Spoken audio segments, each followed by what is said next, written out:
அனைவருக்குமே வணக்கம். சற்று முன் கிடைத்திருக்கக்கூடிய ஒரு மிக மிக முக்கியமான செய்தி ஒன்று வெளியாகி உள்ளது. சற்று முன் உதயநிதி ஸ்டாலின் ஓட ஓட விரட்டி அடிப்பு, போலீஸ் குவிப்பு, சென்னையில் கலவரம், இது மாதிரி பார்த்தீங்கன்னா செய்திகள் வெளியே இருக்குது.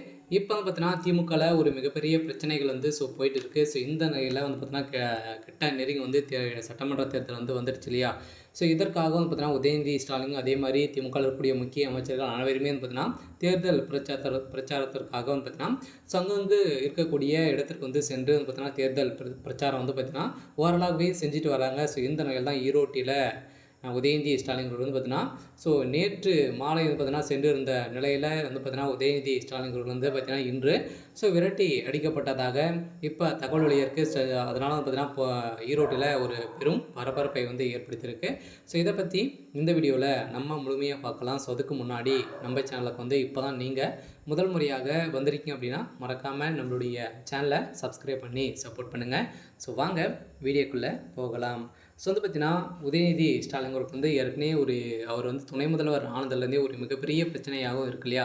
அவர் வருகின்ற சட்டமன்ற தேர்தலிலே இவர் போட்டியிடக்கூடாது அப்படின்ற மாதிரி பார்த்தீங்கன்னா நிறைய வாக்குவாதங்கள் எதிர்ப்புகள் வந்திருக்கு. இவர் மீது எக்கச்சக்கமான வழக்கு பதிவுகள் இருக்குது. இதன் அடிப்படையில் எப்படி ஒருவர் இவ்வளோ வழக்கு பதிவுகள் வைத்து முதல்வராக போட்டியிட முடியும் அப்படின்ற மாதிரி நிறைய எதிர்ப்புகளும் வந்திருக்கு. இந்த நிலையில் தான் இப்போ உதயநிதி ஸ்டாலின் அவர்கள் எங்கு சென்றாலுமே மக்கள் பார்த்தீங்கன்னா திமுகவை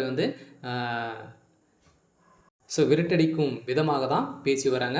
இதன் அடிப்படையில் தான் நேற்று உதயநிதி ஸ்டாலின் பார்த்தீங்கன்னா விரட்டடிக்கப்பட்டிருக்க நிலையில் தான் இப்போ அதிரடியாக அங்கு ஒரு மிகப்பெரிய கலவரங்கள் மாறி இருக்கு. இருந்தாலுமே இப்போ உதயநிதி ஸ்டாலினுடைய கதை ஒட்டுமொத்தமாக முடிய போகுது. இருந்தாலுமே ஏற்கனவே உதயநிதி ஸ்டாலின் நிறைய விஷயத்தில் இந்த பாலியல் தொந்தரின் அடிப்படையில் உதயநிதியுடைய நண்பர்களும் அதே மாதிரி தொடர்ந்து பார்த்தீங்கன்னா கைது செய்யப்பட்டிருக்காங்க.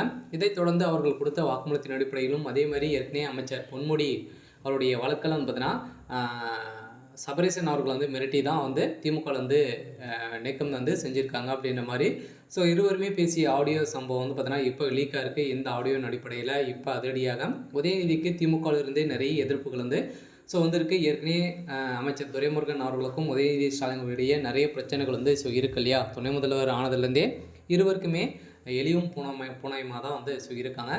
இதன் அடிப்படையில் இப்போ அதிரடியாக உதயநிதி ஸ்டாலின் அவர்களுக்கு எந்த ஒரு சப்போர்ட்டுமே கிடையாது. இதில் ஸ்டாலின் அவர்கள் பார்த்தீங்கன்னா வருகின்ற சட்டமன்ற தேர்தலில் உதயநிதி ஸ்டாலின் அவர்கள் முதல்வராக அறிவிக்கணும் அப்படின்னு தான் இப்போ ஒரு நோக்கத்தோடு இருக்காங்க. இருந்தாலுமே திமுக குண்டோடு பார்த்தீங்கன்னா நிறைய சிதறல்கள் ஏற்பட்டிருக்கு. இருந்தாலும் இப்போ அதிரடியாக உதயநிதி ஸ்டாலினுக்கு மக்கள் விரட்டி அடிக்கப்பட்டதாக ஒரு தகவல் வழியாக இருக்குது. சரி, ஓகே.